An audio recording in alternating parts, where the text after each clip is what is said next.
A battle over how your tax dollars are spent is now heading to court. A big government agency is suing Prince George's County over cuts and transfers from its budget. Our Maryland Bureau Chief Brad Bell has been following this escalating fight for months now. He joins us live in Largo with the very latest twist. Brad. Yeah, look, this has to do with the Maryland National Capital Parks and Planning Commission. And unlike other agencies that are run by the county executive, like Public Works, they have their own dedicated funding source, tax dollars that are collected specifically to go to parks and planning. Well, this battle is about whether or not council members can reach into that fund, pull money back to spend it on their priorities. The council says yes. Parks and Planning says no. According to several Prince George's County leaders, the need for pulling money from the Maryland National Capital Parks and Planning Commission can be found in the communities it is supposed to serve. 1, 2, 3.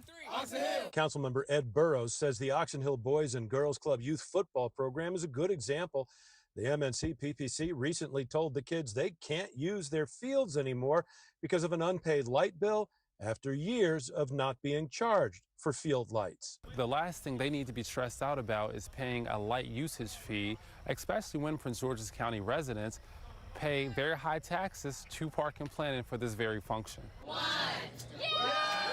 County Executive Aisha Braveboy says the opening of this free food pantry in Oxon Hill that Parks and Planning would not fund is another example. I think it's just a great opportunity for us to kind of see in action what happens when the council has an opportunity to directly serve their communities. County officials also criticized the agency for spending $100 million on their headquarters building and seeking raises for top staffers. Council Chair Crystal Oriata says all of that is justification for pulling $39 million out of the Parks and Planning budget with a mechanism called project charges to spend on community programs they choose. What was really important to us is what we said throughout the process. We were going to cut top-level spending and move it to direct services. But now, with this lawsuit, the Parks and Planning Commission is claiming that that transfer and other cuts in the newly adopted budget would cripple the agency. It was founded 100 years ago to maintain parks, run recreation programs, and handle land use planning. It is funded with a share of property taxes. In a statement explaining why they want a judge to freeze the budget, the commission claims the transfer of $39 million without receipts or invoices and before services have been provided raises serious legal concerns. Well, our request for an on-camera interview with someone from the commission was denied. In a late afternoon press conference, County Executive Braveboy did go on camera to call the lawsuit without merit.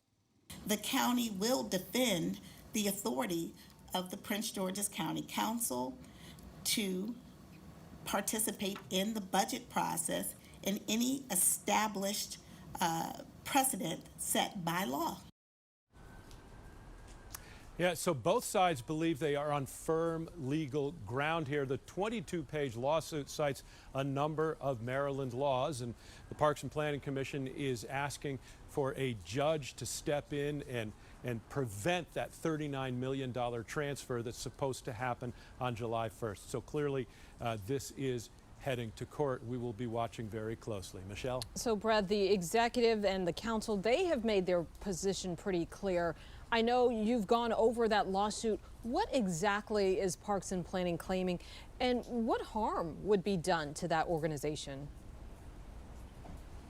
Yeah, Parks and Planning is simply saying that the council can't do this, that they can't reach in and grab money like this. Now, you may recall earlier this year, we broke some news that the state budget included new language saying that the council couldn't do these transfers outside of the budget process, but allowed it during the budget processes, which is what the county is saying here. Look, Parks and Planning is saying if these cuts go through and if this $39 million is pulled back, they're going to have to pull back on the programming that they do, programming for seniors and arts and the communities. I'd say there might have to be a hiring freeze, which would include not just full-time people, but summer staff as well in the park. So they say the impact will be great and they will be harmed, and that's the argument they're going to make in court.